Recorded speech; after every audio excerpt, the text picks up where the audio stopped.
Eu quero fazer uma reflexão com vocês, mas eu quero citar algumas coisas antes de ler o texto. Nós vamos ler um texto que já foi falado aqui, Mateus, capítulo 7. Se você já quiser ir abrindo a sua Bíblia, fique à vontade, o texto também vai aqui para a tela.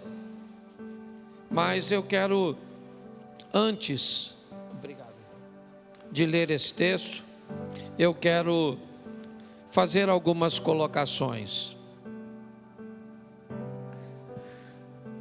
Quando Davi deseja levar a arca da aliança para Jerusalém, é um ato nobre de alguém que tinha o interesse de honrar e de valorizar a Deus. A arca da aliança trazia consigo a representação da presença do próprio Deus. O zelo cujo qual Davi tinha era muito grande. Ele mandou fazer uma grande festa. Ele preparou 2 carros novos, escolheu os melhores bois que nunca haviam sido usados em nenhuma outra atividade. Preparou toda aquela estrutura, colocou a arca em cima daquele carro de bois, colocou homens para guardar a arca, supervisionar aquela transição da casa de Obed-Edom até Jerusalém. Mas num determinado momento, o baú, a arca da aliança, ela sacudiu pelo movimento dos bois. Não havia amortecedores, então todo o impacto, era direcionado para aquilo que o carro estava carregando. E a arca ameaçou cair. E um dos indivíduos que estavam responsáveis, então segurou para que a arca não caísse. E ele acabou morrendo no momento que tocou a arca. A intenção de Davi era a melhor. A forma cuja qual ele resolveu honrar a Deus foi bem interessante. Todo mundo bem vestido, os músicos tocando, toda a estrutura preparada. Ele só esqueceu de uma coisa muito simples, de fazer da forma correta. A arca da aliança não podia ser levada daquela forma. Ela tinha que ser conduzida nos ombros dos sacerdotes. Ele tentou fazer da melhor maneira possível, mas ele fez da maneira incorreta. Isso nos mostra que para Deus o que vale não é a intenção. Isso nos mostra que antes de fazermos algo para Deus, é muito importante que saibamos como deve ser feito. Nós tivemos uma palavra de oferta. Eu posso ofertar de qualquer jeito? Não. Eu posso dizimar de qualquer jeito? Não. Eu posso me vestir de qualquer jeito? Não. Eu posso me casar de qualquer jeito? Não. Ou pelo menos eu não devo fazer de qualquer jeito, porque eu posso trazer sobre mim uma série de consequências, uma série de problemas. Então, se vamos servir a Deus, e a tônica é unidade, onde a nossa proposta é todos trabalhando com a mesma finalidade, com o mesmo propósito, e isso também nos expõe a agradar a Deus e servir a Deus. Nós precisamos conhecer um pouco mais e entender que estamos numa batalha onde vamos enfrentar grandes oposições. Eu vou ler 2 textos, não precisa Se der para colocar, aí coloca o capítulo 3 de Mateus, e depois nós vamos ao 11. Mateus 3, 13. Depois a gente vai ao 7, que é a palavra. Preste atenção. Por esse tempo, dirigiu-se Jesus da Galiléia para o Jordão, a fim de que João o batizasse. Ele, porém, o dissuadia, dizendo: ele, João, eu que preciso ser batizado por ti, e tu vens a mim? Mas Jesus lhe respondeu: deixa por enquanto, porque assim nos convém cumprir toda a justiça. Então ele o admitiu. Batizado Jesus, saiu logo da água, e eis que se lhe abriram os céus, e viu o Espírito de Deus descendo como uma pomba, vindo sobre ele. E eis uma voz dos céus que dizia: este é meu filho amado, em quem me comprazo. Capítulo 13. Por esse tempo, dirigiu-se Jesus da Galiléia para o Jordão. Não, capítulo 13, por favor. Isso, só trocar o capítulo.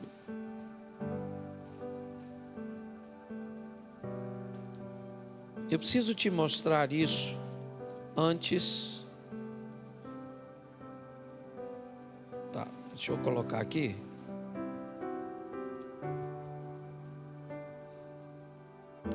Capítulo 11, perdão.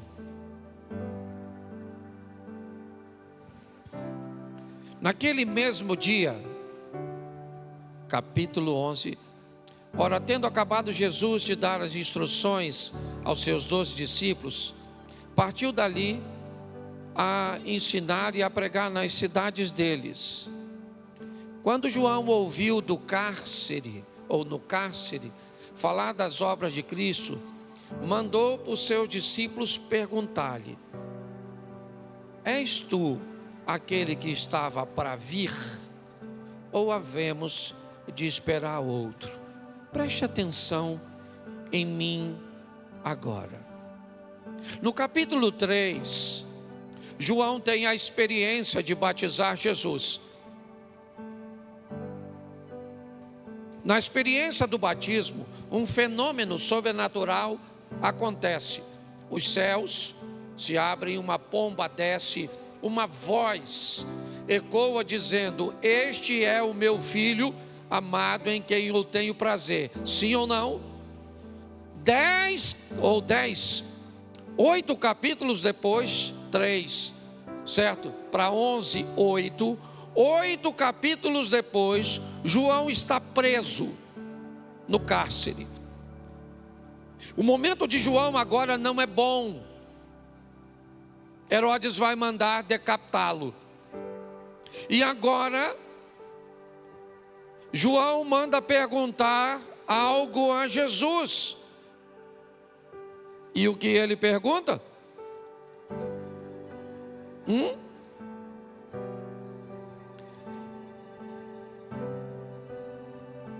Ele é o Messias mesmo?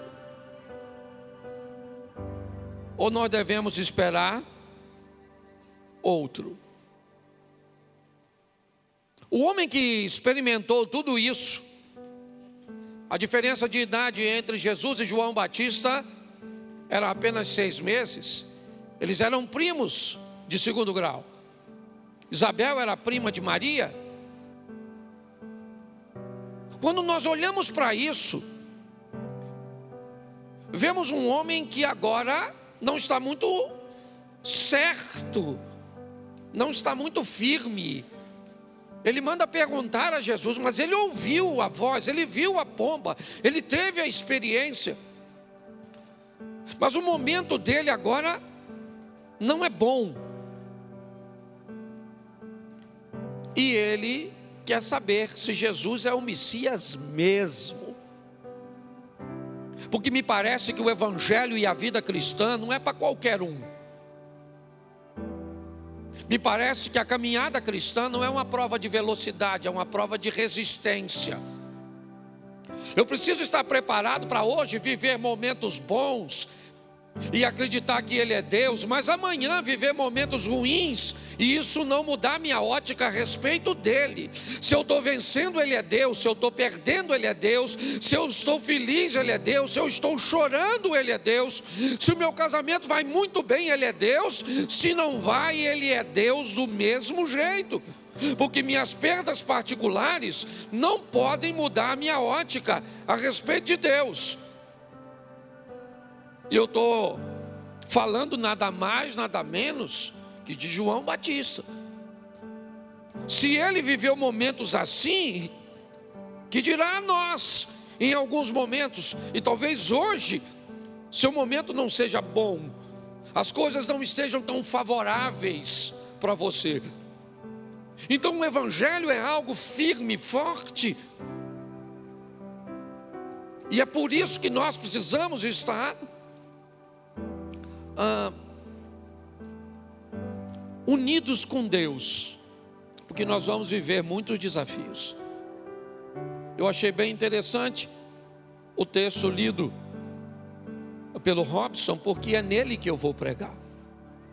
Você já ouviu aqui que o capítulo 5, 6 e 7 de Mateus é o texto das bem-aventuranças, é o sermão da montanha. Mas no capítulo 7, Jesus vai fazer algumas colocações para preparar seus ouvintes, porque esse era seu propósito: preparar as pessoas para momentos difíceis, levar seus discípulos a conviver com tempestades e não com calmarias, levar seus discípulos a viver com perseguições, com incompreensões, com abandono, com mentiras, com falsos testemunhos. Porque a função do evangelho não é apenas nos levar para o céu, isso é o mais precioso, é verdade, mas nos preparar para os embates desta terra. Então nós vamos olhar um pouco isso. Eu vou depois ler com vocês e falar do capítulo 7, a partir do verso 24. Coloca, por favor. Todo aquele, pois, que ouve estas minhas palavras e as pratica. Verso 26. Todo aquele que ouve estas minhas palavras e não as pratica. Feche os seus olhos. Senhor nosso Deus, continue falando conosco. Usa-me como um canal de bênção nesta hora. Fala conosco, Senhor. Que caia por terra toda preocupação, toda distração, toda necessidade agora, que fique em segundo plano. E que a nossa mente esteja inteiramente atenta ao que o Senhor vai ministrar sobre todos nós, em nome de Jesus. Você pode dizer amém? Isso. Jesus está conversando, deixando uma mensagem com ou para seus ouvintes. E seria muito pertinente, talvez, vindo dele, uma palavra de vitória para todos. Quem não gostaria de sentar para ouvir Jesus falar ou pregar? Ele está falando para todos, mas ele separa seus ouvintes em duas classes. No capítulo 24, ele diz: aqueles que ouvem a minha palavra. No verso 26, ele novamente diz: aqueles que ouvem a minha palavra. São todos ouvintes, mas no 24 ele diz: os que ouvem as minhas palavras e as põem em prática. No verso 26, provavelmente são as mesmas pessoas que estavam lá, são ouvintes do mesmo jeito. A diferença do verso 26 para o verso 24 é que o grupo do verso 26, eles não praticam. Eles não vão colocar em prática aquilo que ouviram, diferente do grupo do verso 24. Isso inevitavelmente coloca todos no mesmo dia, na mesma hora, debaixo da mesma oportunidade, mas separa os resultados de ambos. O resultado do versículo 26 é diferente do resultado do versículo 24. Isso me indica que hoje aqui podemos ter a mesma coisa, que nos nossos cultos teremos pessoas do verso 24 que ouvem e as praticam, e do verso 26 que também ouvem, mas não pratica. O tempo inteiro no capítulo 7, Jesus está falando de ações diferentes. Se você observar, ele abre o capítulo dizendo: aquele que bate, se abre; aquele que pede, recebe; aquele que busca, acha. Não é isso que está escrito? Sim ou não? Sim ou não? Isso. Pede, recebe; bate, se abre, certo? Busca, acha. Será que isso é uma verdade absoluta? Será que todos que pedem recebem? Será que todos que batem a porta abre? Será que todos que buscam eles conseguem achar? Sim ou não? Diga por experiência própria. Sim ou não? Isso. Não. Nem todos que pedem recebem, nem todos que buscam acham, nem todos aqueles que batem se abrem. Mas o que Jesus está buscando ensinar é: se você pede, você pode receber, sim ou não? Se você bate, alguém pode abrir, sim ou não? Se você busca, você pode ou não achar, sim ou não? Mas se você não pede, recebe? Se você não busca, acha? Se você não bate, se abre? Então preste atenção. O capítulo 7 vai ser um capítulo direcionado à ação, ao mover, a fazer com que as pessoas, certo, coloquem em prática, criem um ambiente cujo qual as coisas podem acontecer. Se abrir, você vai servir a Deus? Sim. Se não abrir, você vai continuar servindo a Deus? Sim ou não? Isso. Mas é importante nós entendermos, ele está impulsionando as pessoas e ele vai fazer isso continuamente. No capítulo 7, ele vai dizer que há duas portas, uma estreita e outra larga. E aí? Ele vai dizer que pessoas vão passar por ambas as partes, ou ambas as portas. Algumas passam pela estreita, um caminho um pouco mais difícil. A outra porta é larga, com poucas restrições, e tem gente passando. A palavra sugere que pela porta ser larga, mais acessível, o número de pessoas que passam são maiores. Mas é importante entender que tem gente passando pela estreita. O texto o tempo inteiro vai nos mostrar que os ouvintes estão debaixo de decisões. Ele continua dizendo que haveria no meio dele falsos profetas. Se tem falsos profetas, tem profetas verdadeiros e sérios. Algumas pessoas vão ouvir os falsos, outras vão ouvir os verdadeiros, tá certo? E quem é que decide se vai ouvir ou não? Sempre é o ouvinte. Jogar sobre toda a carga de sua necessidade sobre Deus é um equívoco, é errôneo. Isso não é verdadeiro. Isso é uma promessa de tolo, dizer que todos vão vencer. O certo é dizer que todos podem vencer. Sim ou não? Agora, se vai vencer ou não, é uma decisão de cada um, e não de Deus. Porque senão eu crio problema. Ele pode fazer? É lógico que ele pode fazer. Lembra quando um homem está tão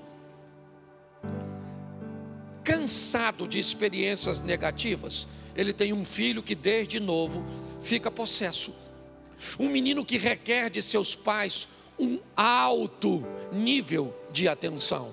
Um garoto que não pode ser deixado sozinho, porque suas faculdades mentais, em alguns momentos, elas são capturadas por uma doença ou por Satanás. Eu não vou trazer isso com precisão aqui agora, mas é o menino que precisa sempre de supervisão. Por quê? Porque ora ele se joga no fogo, ora ele se joga na água. Este menino, ele é um menino descompensado. O pai está cansado. Tentou aqui, tentou ali, tentou lá. Um dia ele descobriu que Jesus estava no local, foi para lá para procurar Jesus, mas Jesus não estava, mas seus discípulos estavam. Então ele pega seu menino, apresenta aos discípulos, e os discípulos então vão repreender o demônio sem sucesso. A particularidade do homem se torna um espetáculo. Sua vergonha é algo público agora. O que ele tem? Um menino dando um espetáculo para as pessoas, convulsionando, mexendo, gritando, até que Jesus chega. E quando Jesus chega, Jesus pergunta: o que é que está acontecendo aqui? Que confusão é esta? O homem então se destaca e diz: Senhor, sou eu, trouxe meu garoto. Esse menino tem um espírito imundo, onde quer que o apanha, certo? O lança no fogo, na água, ele range os dentes, trinca os dentes. E eu já tentei de tudo. Se o Senhor pode fazer alguma coisa, me ajude. Note que ele está tão cansado de experiências negativas, que ele está diante de quem pode e pergunta: se tu podes. Você chamaria isso de falta de fé? Eu chamo isso de experiências ruins e negativas, com igrejas, com pastores, com amizades, com negócios, com casamento, com pais, com filhos, com remédios, com terapias. Tem pessoas que tentaram em tanto lugar, que quando vem para a presença de quem resolve, ela está tão cansada, que não é falta de fé, não. Se tivesse falta de fé, ela nem estaria aqui. Reuniu apenas o que sobrou e disse: eu vou para lá. Eu vou para lá sem vontade, eu vou para lá sem jantar, eu vou para lá sem tomar banho. Mas eu vou para lá porque eu ainda acredito que Deus pode fazer algo por mim. Olhe bem, quando ele diz: se o Senhor pode fazer alguma coisa por mim, Jesus olha para ele e diz o quê? Eu posso? Sim ou não? O que você acha? O que ele disse? Me ajude aí, mesmo você que não conhece o texto. Você acha que diante de tudo isso, Jesus disse: claro, meu filho, eu posso. Quem acha, levanta a mão. Isso. Jesus olhou para ele e falou assim: se você pode crer, tudo é possível que crê. Poxa, gente, o cara já estava lascado. Jesus não facilitou. Jesus disse: olha, mesmo com tudo para te desanimar, eu preciso te dizer uma coisa. Pegue o restinho da força que te sobrou e coloque de pé e haja. Você está entendendo? Porque eu posso fazer. Então não vem para cá me apresentando uma situação difícil que pode ser difícil para você, para mim não é. Você consegue entender? Nós precisamos nos fortalecer, entender que a coisa não é tão fácil como nos disseram, e que depende muito mais de nós do que do nosso Deus. Então tem falso profeta, sim ou não? Mas tem profeta verdadeiro. Tem porta larga, sim ou não? Mas tem porta estreita. Tem gente indo pela larga, sim ou não? Mas tem gente aí indo pela estreita. Tem gente batendo e tem gente que não bate. Tem gente que faz e tem gente que não faz. Você precisa definir que grupo você vai fazer parte. E agora sim eu quero começar a pregar.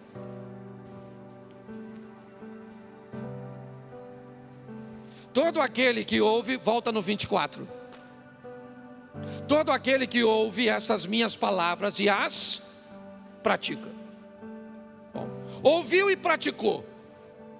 Eu vou compará-lo, é o que disse Jesus. Será comparado a um homem prudente que edificou a sua casa sobre a rocha. Verso 25. Caiu a, transbordaram os, sopraram os e deram com ímpeto contra aquela casa que não, porque for edificada sobre a. Agora vem o 26. Todo aquele que ouve essas minhas palavras e não as pratica, será comparado a um homem insensato que edificou a sua casa sobre a. Verso 27. Caiu a, transbordaram os, sopraram os e deram com ímpeto contra aquela. Coloca o verso 25 de novo. Caiu a, transbordaram os, sopraram os e deram com ímpeto contra aquela. Coloca o 27 de novo. Caiu a, transbordaram os, sopraram os ventos e deram com ímpeto contra aquela. E ela, sendo grande a sua. Isso. Nós temos dois grupos. Tá certo? Aqueles que vão obedecer. E agora você que obedece e faz tudo certinho, vou te dar uma notícia: não tem luta, não tem chuva, não tem vento, não tem rio, não tem nada. Você tem uma vida fácil, porque a obediência deixa você imune. Verdade ou mentira? Isso. Tem chuva para quem obedece, e tem chuva para quem não obedece, e tem rios para quem obedece, ou torrentes. Tem torrentes para quem não obedece. Tem vento para quem obedece, e tem vento. Eu achava que não tinha. Eu estou falando sério. Quando eu comecei, eu pensava: se eu botar a minha vida, sabe, fizer tudo certinho, é só aguardar que vai dar tudo certo. Mas não. Aqui diz que a luta que vem para o obediente vem para o desobediente. Esse dia alguém falou assim comigo: roubaram o carro de fulano. Também era macumbeiro, pastor. Eu falei: era, rapaz. Roubaram o carro do macumbeiro. Aí eu parei, porque eu sabia, né? A gente sabe o que a pessoa está. Aí eu parei, ele falou: o que foi, pastor? Eu falei: roubaram o carro de 3 irmãos lá na igreja esse ano passado.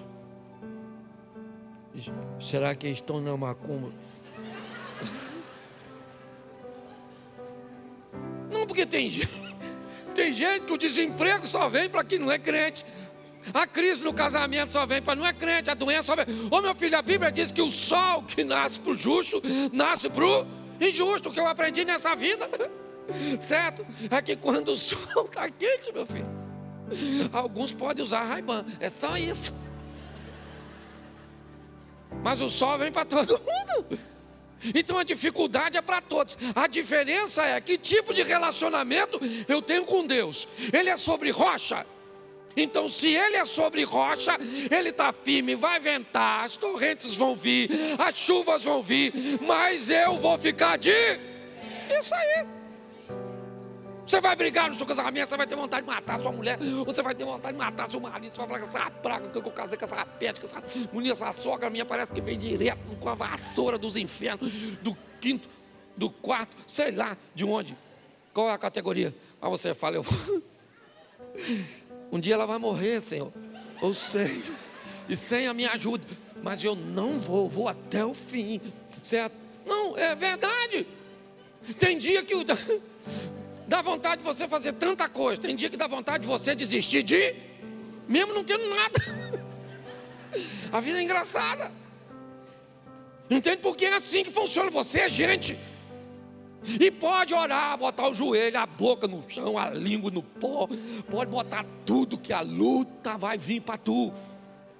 Se Jesus, a luta veio para ele. E ele conversou com Deus. Olha bem, não sei nem como é que é isso. Eu não sei, tem coisa que tem texto bíblico que eu não consigo entender. Certo? Né? Aquela mulher de Marcos 7, 24, que a filha dela estava possessa. E Jesus chamou ela de cachorro, lembra? Ela falou, Senhor, o Senhor não podia libertar minha filha? Ele falou, eu não vim aqui para os cachorros. Eu imagino se fossem os irmãos aqui da igreja. Tinha saído da igreja de Jesus. Não quero mais o Senhor como pastor. Certo? Jesus endureceu para ela, sim ou não? Mas estava dando uma lição em quem? Nos discípulos. Escute o que eu vou falar com ela e veja que essa mulher não vai embora, porque ela tem algo mais precioso. A filha que precisa de um milagre em casa. Você está entendendo? Porque o evangelho é para gente resistente, meu filho. Você vai ouvir muita coisa aqui que não gosta. Tem muita coisa na sua vida que vai dar errado. E não está feliz, vá para o inferno. Só tem 2 caminhos. Não estou mandando você ir não, estou fazendo uma... Lógico, sou pastor, quero que você vá para o céu. Mas tem uma turma que não vai. A gente fala, vai. Esse dia o cara falou, pastor, ele falou mesmo comigo, eu tenho que ir para o inferno mesmo, que eu sou mau. Eu falei, meu filho, os cargos de mal no inferno já está tudo preenchido. Você lá vai ser a Cinderela. Falei com ele. Então aprenda uma coisa nessa vida, meu irmão. 1000 cairão ao teu, 10.000 cairão à sua, mas você vai ficar de pé. E não é porque a vida para você é fácil, não. É porque você está ao lado do Senhor. A vara e o cajado do Senhor é o que te sustenta. Então Jesus está explicando isso aqui, certo? Quem obedece, escuta as palavras, vem a chuva, vem os rios e vem os ventos. Sim ou não? E para quem não obedece também vem do mesmo jeito. A diferença é que a casa que está sobre a rocha se mantém de isso. O que indica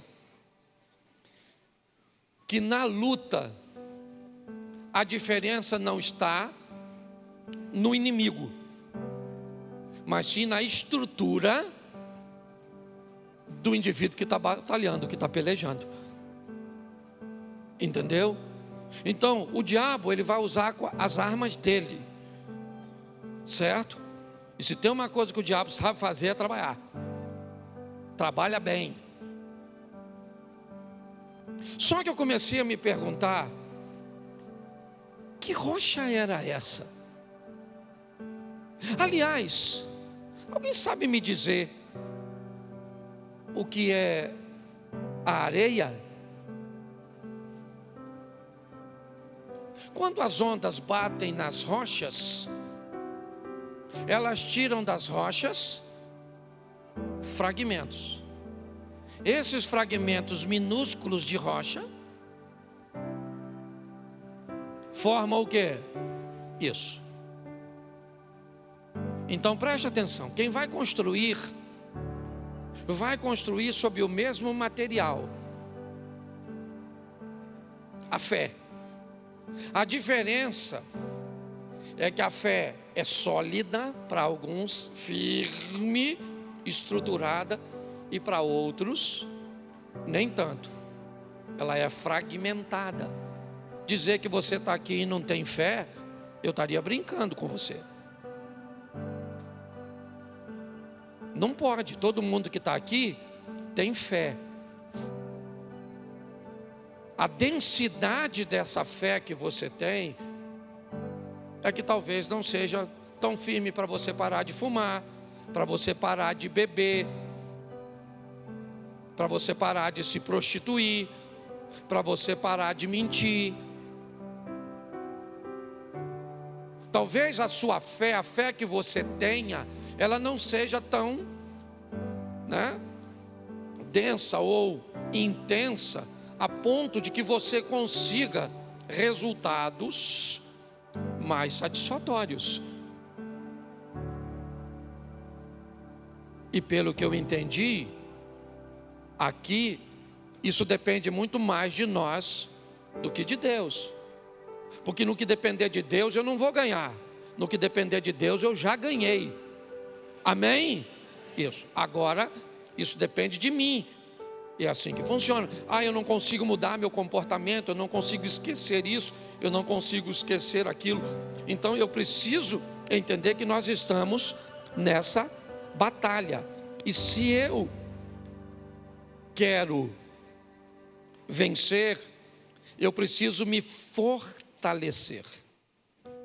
É isso.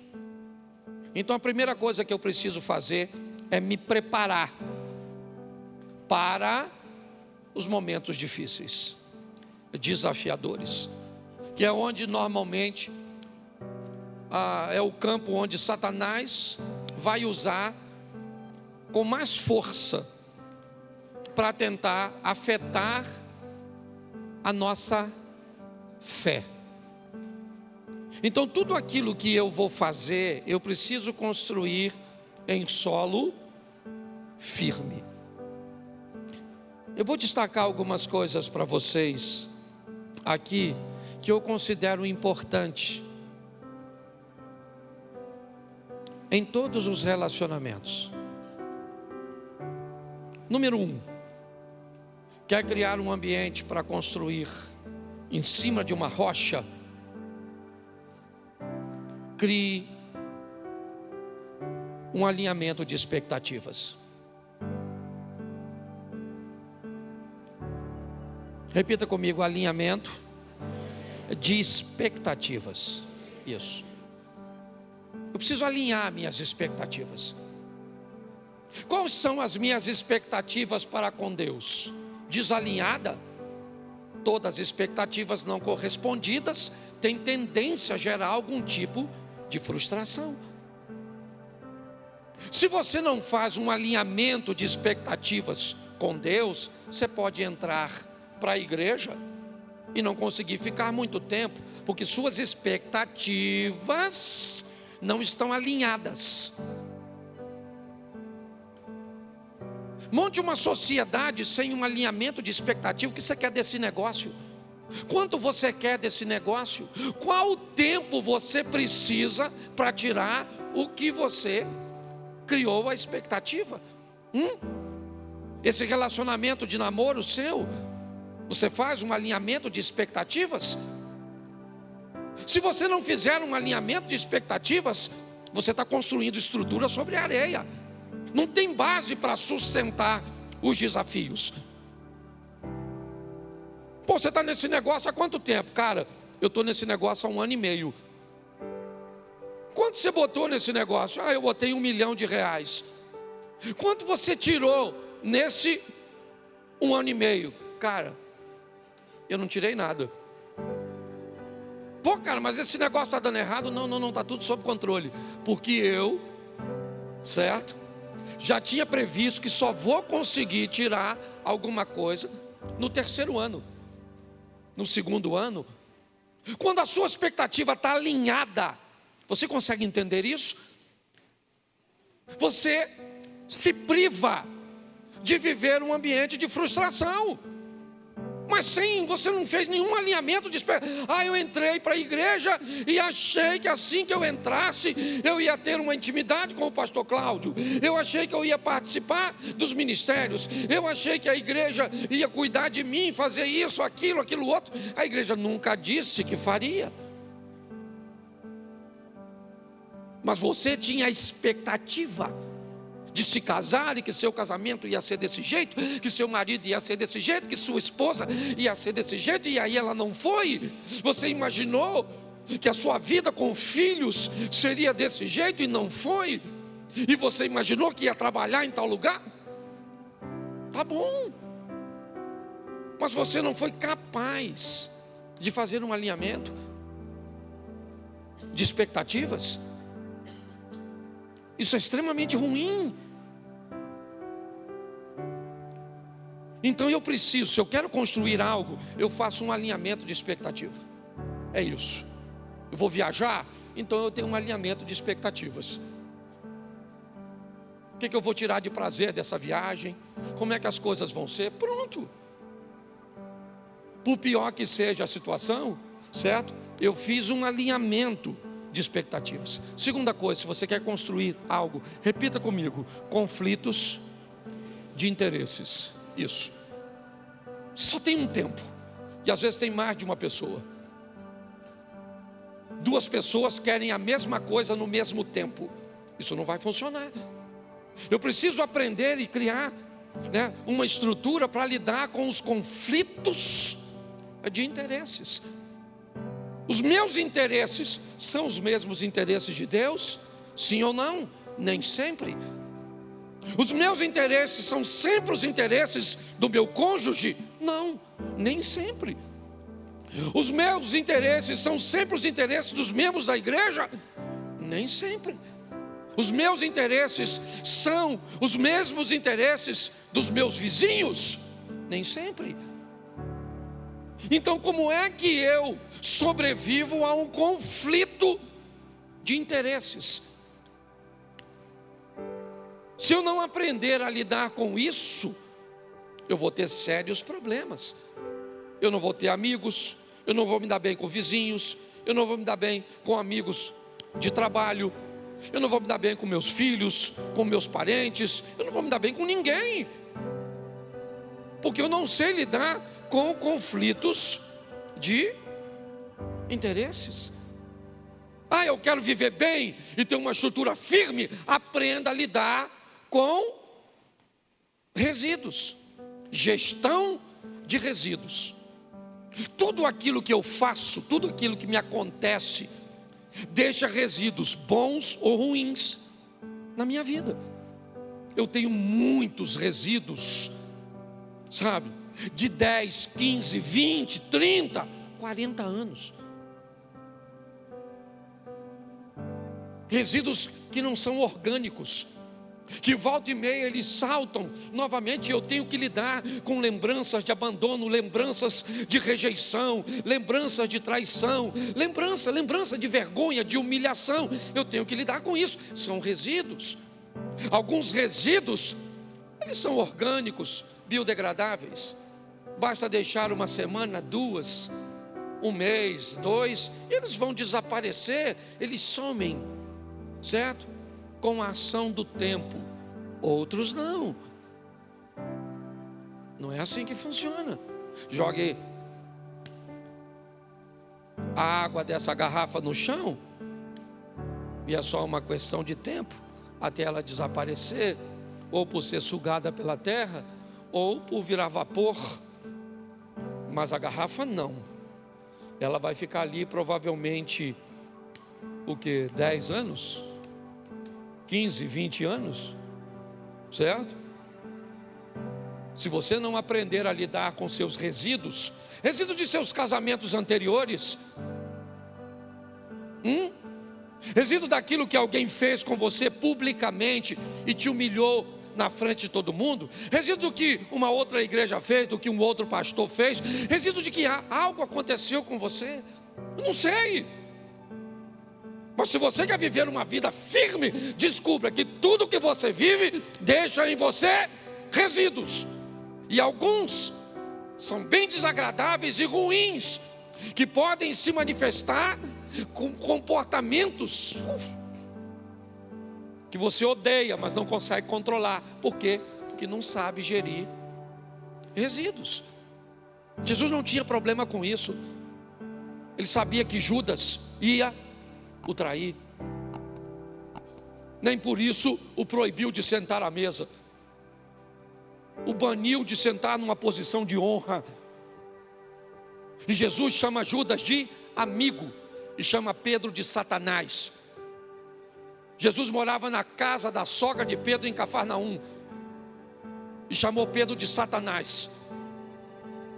E chamou Judas de amigo, porque para Jesus, Judas, quando o traiu, o aproximou de seu propósito.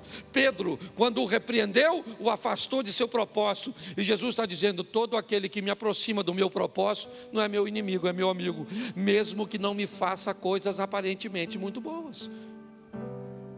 Eu preciso ser forte para entender isso. Às vezes você vai ter que viver ou que conviver com pessoas que fizeram coisas para você que não são agradáveis, principalmente de efeito imediato. Se eu quero viver uma vida firme, eu preciso ter um alinhamento de expectativas, eu preciso aprender a lidar com o conflito de interesse, eu preciso ter gestão de resíduos, eu preciso aprender quais são meus direitos e quais são meus deveres. Eu tenho direitos como pastor, mas eu tenho deveres. Eu tenho direitos como marido, mas eu tenho deveres. Eu tenho direitos como pai, mas eu tenho deveres. Meu filho mais novo tem 30 anos. Felipe está no sul, fazendo um curso. Mas ele mora na minha casa. E se passar de meia-noite, eu ligo. Ligo falando com um homem, obviamente. E aí, filhão, tudo bem? Não chegou até agora, o que houve? Está por onde? Está tudo certo? Mas é meu direito. Mora na minha casa, come do meu feijão. Eu sou dessa época. Direitos e deveres. Você sabe o seu direito como esposa? Mas você sabe o seu dever como esposa? Você sabe o seu direito como pais? Mas você sabe quais são os deveres como pais? Seu filho é pequenininho, ele sabe o que é direito e dever? Ou ele só sabe o que é direito e não sabe o que é dever? É isso? É assim que funciona? Então você não estabelece para seu filho nada de deveres, certo? Ele não sabe nada sobre respeito ao próximo, ele não sabe nada de protocolo, certo? De convivência em ambiente coletivo, ele não sabe nada sobre relacionamento interpessoal. E se você traz seu filho para um ambiente público e ele se comporta mal, e alguém chama a atenção dele, você entra em cena. Como é que as coisas funcionam? Eu preciso entender isso, porque quando eu sei direito e dever, eu estou firme na rocha. Eu entendo sobre gestão de resíduos, tá bom, então tá certo. Eu preciso lidar com isso, aprender a lidar com isso. Eu não sei se eu já falei isso aqui. Se eu falei, você vai ouvir de novo. Há um tempo atrás, alguns anos atrás, eu não queria vir mais para a igreja. Eu não queria tomar banho. Eu não queria. Eu não estava afim. Certo? Isso durou uma semana, durou 2, durou 3. Eu comecei a descobrir que eu estava entrando num ambiente depressivo. Nós temos uma amiga, ela é psicóloga, o marido dela é psiquiatra, é psicanalista, certo? E a Mary ligou e pediu socorro. Ele falou: venha para cá. Os dois vieram para o sítio. E aí ela me fez uma pergunta: me conta a sua história, pastor. E eu comecei a contar a minha história. Minha mãe ficou grávida com 14 anos, e aquela coisa toda, e aquilo, e eu fui me dado por uma família, fui dado para outra, fui dado para isso, e vi aquilo todo, e mudava daqui, mudava para lá, mudava. E aí, depois que eu contei minha história toda, ela me disse que eu tinha um problema com abandono, com rejeição. E que agora, como pastor de uma igreja, todas as vezes que alguém saía da igreja, eu sentia, ativava o gatilho do abandono e da rejeição. Quando alguém ia embora, não interessa por que fosse, saía da igreja, eu sentia rejeitado pela pessoa, eu me sentia, então aquela dor vinha. E como é que um pastor, se igreja todo dia chega gente, todo dia vai gente embora, e aí eu descobri que eu tinha um problema com gerenciamento de resíduos, uma coisa lá do meu passado. Entendeu? Me fez ter um relacionamento com Deus, principalmente, muito instável. Naquela situação, vocês que lidam com isso, sabem. Tem dia que você levanta e quer até morrer. E não pensa que isso é coisa de quem tem demônio, não, porque o profeta Elias não tinha, não, viu? O profeta Elias era assim com Deus, ó. Matou 450 profetas, ainda tinha mais uns 400 de Azera. O cara era fera, matou e pedia para cair fogo do céu. O cara era fantástico. Sabe o que aconteceu? Uma mulher ameaçou ele, falou: amanhã eu mato você, Elias. O cara que matou 450 homens, maluco, chefe de grupo de extermínio, vai ter medo de uma mulher? Sim ou não? Sim. Sim. Saiu correndo da mulher, da Jezabel. Correu, entrou numa caverninha e falou: Senhor, Jezabel quer me matar. Eu quero morrer. Ele queria morrer? É lógico que não, porque Jezabel estava a fim de matar ele. Se ele quisesse morrer, voltava lá, Jezabel matava, Deus terceirizava o serviço e estava tudo certo. Ele queria morrer, sim ou não? Mas pediu para morrer? Mas queria? Mas pediu? Igual nós. De vez em quando que a vida está ruim, você fala: Senhor, eu podia voltar hoje. O que você está pedindo? Para morrer? Que ele não vai voltar hoje, que ele tem que salvar um montão de gente. Então você não é Mulher Maravilha, não, dona. Nem corpo a senhora tem para isso. Tá certo? Então a chapa é quente, o bagulho é doido. Eu falo aqui, nós somos carioca. Se cair, cai atirando, mas vamos embora. Entende? Porque a vida é desafiadora, então você tem que aprender a lidar com isso. Gerenciamento de crise. Tem gente que não sabe.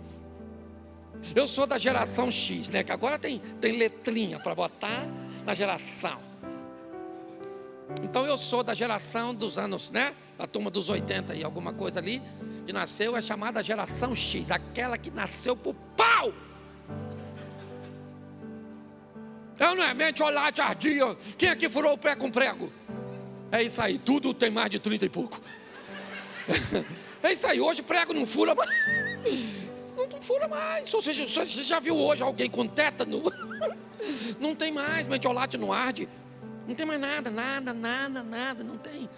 Certo? Pode olhar. Ok? Seu pai falava: levanta, vagabundo. Vambora trabalhar. Chamava você o quê? Se você fala gordinho, rolho de poço, chupeta de baleia. Chamava tudo na escola, sim ou não? Testa de marquise. Chamava ou não chamava? E você tinha algum problema com isso? Nada. Tinha nada. A turma firme, forte. Não é? Aí veio aí a geração milênio, a geração Y. É, porque agora tudo tem letrinha. Essa geração não grita com eles, não manda eles fazer nada, que eles se aborrece com tudo. Me deixa. Não me sufoca. Por isso que eu quero sumir. Falava com sua mãe. Quem aqui tem mais de 40 e lembra da sua mãe chorando, perguntando para você assim, ó: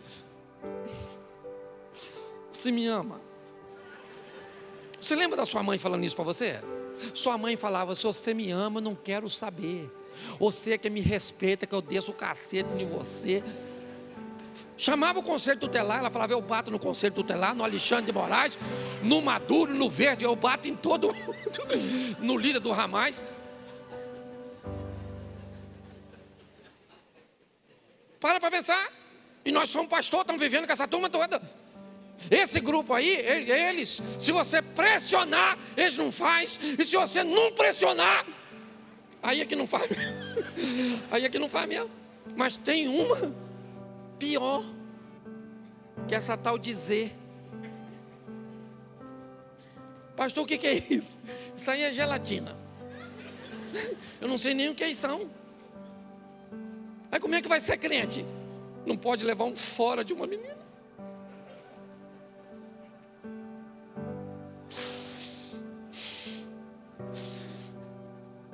Você tirava um 0, você é da geração X. Se você tirava 0, você era o quê? Burro. Burro, burro, burro, burro, burro. Tirou 0. Burro. Se você é da geração Z e tira 0, e alguém te chama de burro, seu sepultamento amanhã.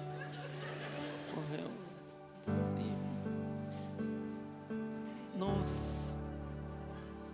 Não aguenta nada. Aí como é que vai casar?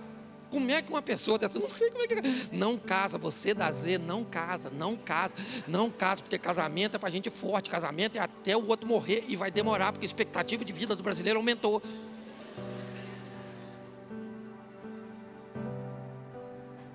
Eu estou falando sério.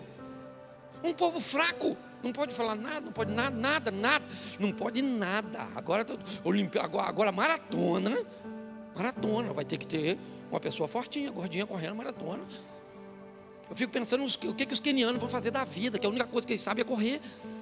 E não pode mais chegar na frente dos outros, que é humilhação. O futebol acabou, que você der 2 dribles, leva cartão amarelo. Porque o outro adversário se sente ofendido. Nossa, vai para casa.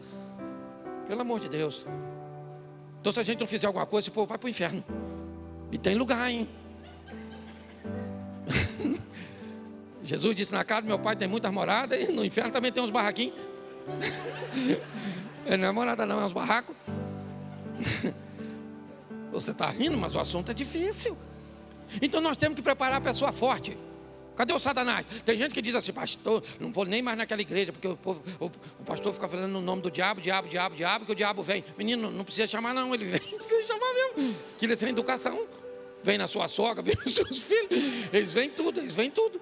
Alguns full time, outros freelance, mas ele vem, tá certo? Então nós precisamos de gente forte. É isso aí, certo? Gente que constrói a casa em cima da... E vem vento, e vem rio, e vem chuva, e vai vir. E quanto mais você resiste, parece que mais forte o troço vem. E você está lá, lutando. Parece um lutador de MMA. Todo dia, não sei para você, mas luta comigo, eu levanto de manhã, eles pegam a senha. Parece a frente da casa dos políticos. Fica lá aquele montão de luta Então você pensa que eu tenho esse bom humor, assim que é, eu tenho que ter aqui, porque é meu ministério. Mas tem dia que eu saio daqui. Nem o diabo tinha farinha, porque tem dia que se o inimigo aparecer lá em casa, é eu que entro nele. Então é difícil, porque agora você está aqui, já você está indo embora, vai dormir sozinho. Nem lembro, mas estou sozinho. Que rapaz?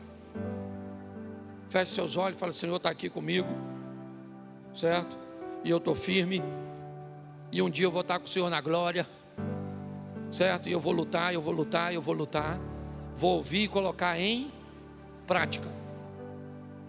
Então está casado, fica casado, está solteiro, casa não, certo? Estou falando... Hoje eu vim dizendo, eu nem sei se eu tomei meu remédio, eu acabei com a igreja hoje.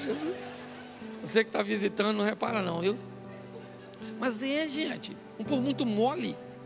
Não gostei, sabe? O pastor hoje falou comigo assim, estou noivo, ia casar sábado. Então casa, tem espaço para sofredor. Tem gente que torce para Botafogo, você está entendendo? Então vamos embora. Brinquei aí com o irmão, tá certo? Então, é assim, gente. E vamos embora, certo? Então vamos ler a Bíblia, vamos orar e vamos preparar para guerra, meu irmão. Posso ouvir um amém da igreja? Então você fica de pé e fala assim: soldado, vamos para a guerra. É isso aí. Feche seus olhos, pode fechar, que ninguém vai pegar nada seu. Ó, se você tiver a fim de ir para o céu, agora mudou. Antes tinha uma sala, está ficando tão difícil ir para o céu. Para você ter noção, está ficando tão difícil ir para o céu, que até a sala que era ali para ir para o céu, botaram mais longe. Não fui eu, não. Agora é atrás aqui, ó. Você sai aqui, ó, vira assim à direita, à esquerda. Lá no cantinho tem uma porta de vidro. Vai ter uma sala climatizada para orar por você. Pastor, eu quero voltar para Jesus. Eu quero receber Jesus pela primeira vez. Eu quero só saber quais são os horários de culto. Pastor, eu quero saber o dia que o senhor não está pregando para minha filha. Você pode dar um pulinho lá que alguém vai orar por você. Tá certo? Agora, se você quer ir para o inferno, manda lembrança, puxe fruto, porque nós não estamos afim de não. Então a sua vitória não depende de Deus e também não depende de Satanás não, viu? Porque ele não vai afrouxar não. Ele vai continuar lutando. Agora segura na mão do Senhor. Se fortalece nele, na sua palavra, no poder da oração. Certo? E com certeza você se tornará invencível. É assim. Feche seus olhos. Pai, muito obrigado por essa noite. Que todos nós que ouvimos a mesma coisa possamos firmar os nossos pés na rocha, numa estrutura inabalável. Sabemos que isso não nos deixará imunes aos ataques, às ciladas do inimigo, mas sabemos que no Senhor nós vamos vencer. Toma os nossos negócios, toma o nosso emprego, toma o nosso casamento, toma os nossos filhos, os nossos netos, os nossos bens, mas mais do que tudo, Senhor, fortalece a nossa fé, que não venhamos nos perder, ó Deus, e jamais desistirmos. Não somos daqueles que retrocedem, somos daqueles que vão adiante para a conservação da alma. Continua conosco, Senhor, nessa caminhada. Leva-nos aos nossos lares, guardado por tuas boas mãos poderosas. Que o grande amor de Deus, o nosso Pai, a graça de nosso Senhor e Salvador Jesus Cristo e as doces consolações do Santo Espírito de Deus seja para com todo o povo do Senhor, e todos digam. Tem uma outra possibilidade de raciocínio, então diz aí nos comentários. E se você chegou até aqui, eu tenho certeza que é porque você gostou do vídeo. Então deixa aí o seu like. Se você não se inscreveu ainda, não perca tempo, inscreva-se e ative as notificações. O nosso desejo é que Deus abençoe muito a sua vida, a sua família, a sua casa. Até o próximo vídeo.